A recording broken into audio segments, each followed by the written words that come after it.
Hey guys, Level Cap here, and welcome to Devlog number 18 for a spaceship game that I'm making with my buddy Rich and a bunch of help from the community. We're building the game in Unreal Engine 5, and today I'm excited to talk about a whole bunch of stuff, starting off with some cool environmental upgrades that I'm making.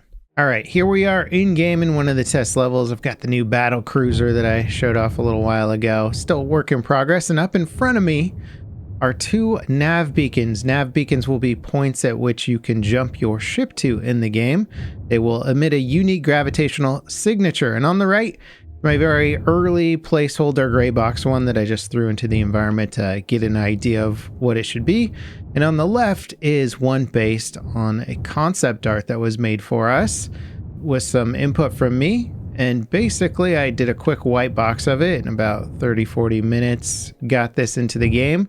This is sort of the new look that I'm going for with the nav beacon. Completely untextured, doesn't have the details and stuff that I want to add into it yet, but I'm enjoying the look of this much more. In fact, the big orb in the middle of it will be the device that creates a unique gravitational signature. So it sort of has a bit more logic to its layout. Also, you might notice there's a weird blue beam on the side of the screen here. Working on some particle effects. I just thought I would mention it since it is in the scene, but it's not ready yet. Now, another environmental asset that I've been working on is this giant asteroid over here. And you might be saying, well, we've seen asteroids before, Level. What's cool about this one? It's got a giant hole on the side, right?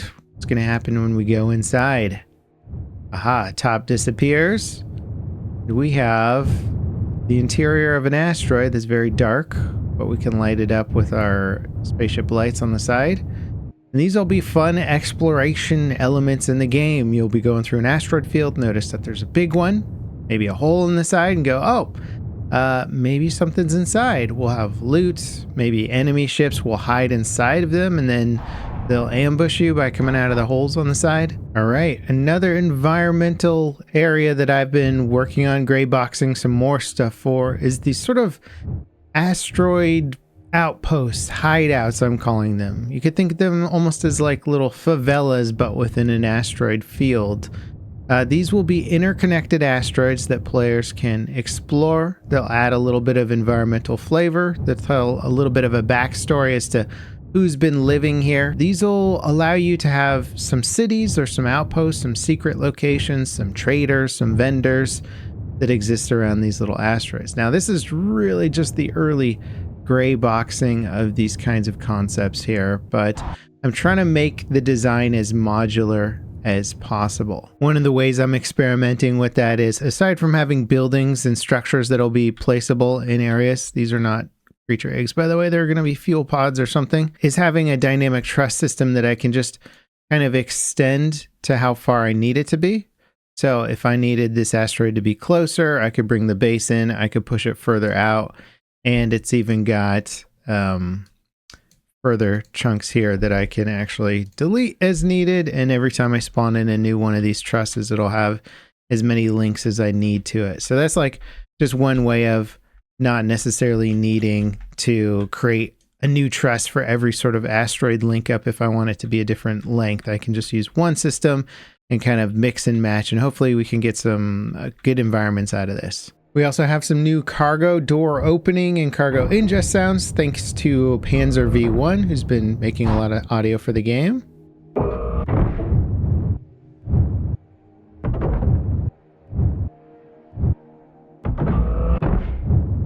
Now this here is the sound graph that makes up the cargo bay opening and closing and the cargo ingest sounds down here. And we set it up in a way where it's got 4 different sound triggers and they can stop and start each other, so that if we change the time in which it takes to open a cargo bay, this whole sound graph can adapt to it without having to re-render sounds. So we'd play an open, and then when you play open finish will actually cancel the open sound. So if opening needs to stop randomly before it finishes, it can actually be stopped by the close sound as well, and then play closed finish. And so this sort of graph spaghetti code here basically lets us create a more dynamic system. And then down here on cargo ingest, Panzer V1 gave us an array of sounds. So it's pulling from 3 different cargo sounds that all sound similar to each other, but it cycles through them at random.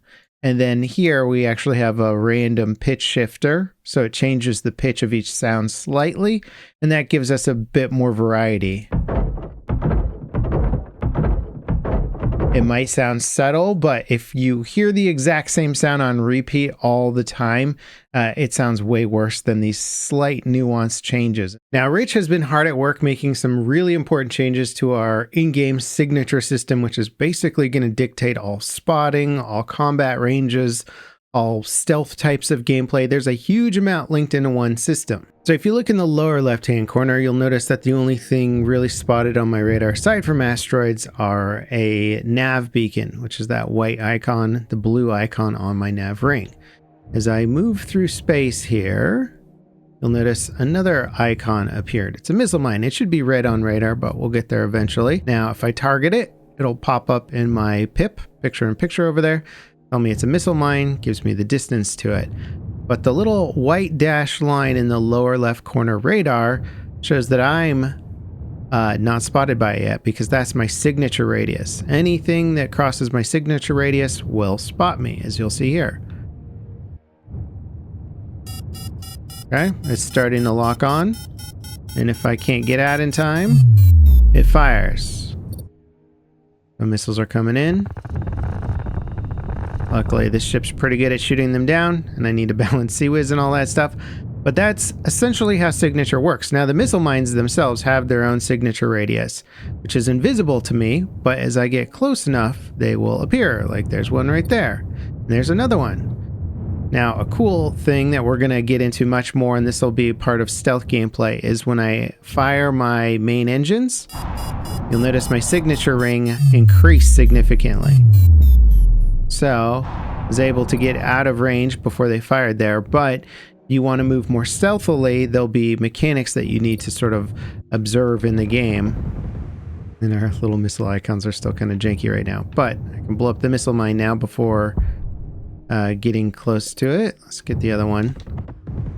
That'll sort of allow us to sneak in and kill missile mines before we're in their spotting range. Although if you're in a big ship, which with a much bigger signature radius, it could be really hard to actually sneak up on missile mines. You might just have to essentially tank the damage or defend against the damage in other ways. Now, there's a ton of nuance and interesting stuff that went into both this system and how our nav ring works, and Rich did all of it, and I want to let him explain some of the details. The radar is full of useful information. Right now, it has more useful information than the nav ring, so it's very tempting to just stare at the radar while you fly. Our goal is that the nav ring has enough information in it so that you don't have to stare at the radar while you fly. You can glance at the radar for a better sense of what's going on overall, but there should be enough information in the nav ring that you don't have to use the radar as much. To do this, we'll display icons in the nav ring that represent where things are in the universe and how far they are from your ship. Let's take a quick look at how those icons work. A tick is basically another word for frame.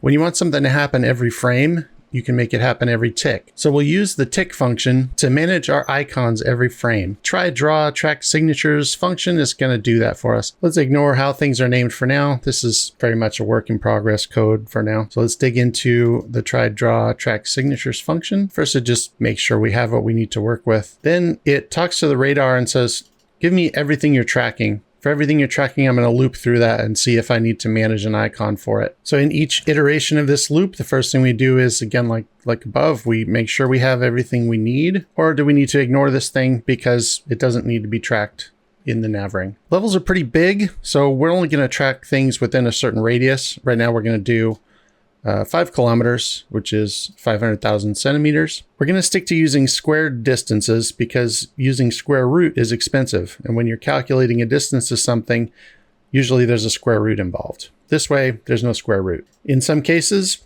the distance doesn't matter. We've got some major landmarks that need to always show on the nav ring. If it is in there, then we'll either create a new nav icon for it or we'll update the existing one with some math. If we don't have a nav icon already, then let's do a bunch of stuff here to create the nav icon. Decide here what color it needs to be. We'll start with the default color, and then we'll check to see if the faction is a hostile faction. Then we'll change it to a red material. And then we'll add this new icon to a list so that we know we're already tracking this icon, so we don't create a new one in the next frame.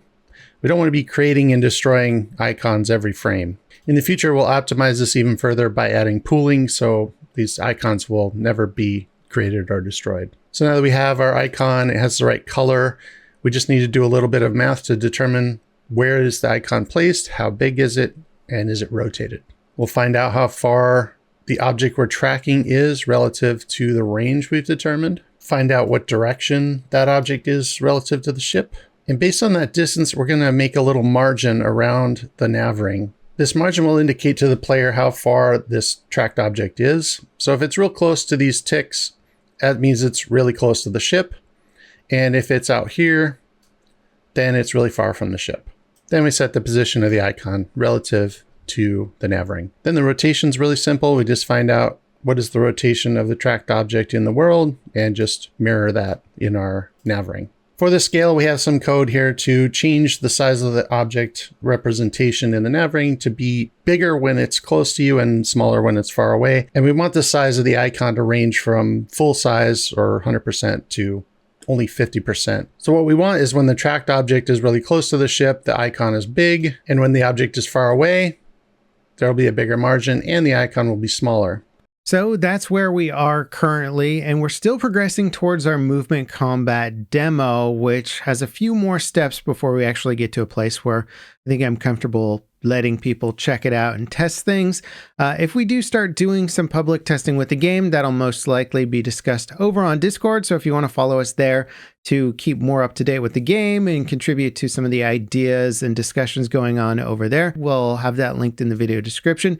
And of course, if you want to learn more about the game, you can check out the full Devlog playlist or watch this video here, which talks about the larger concept of what we want this game to be. As always, guys, thank you so much for watching, and we'll see you next time. This is Level Cap signing off.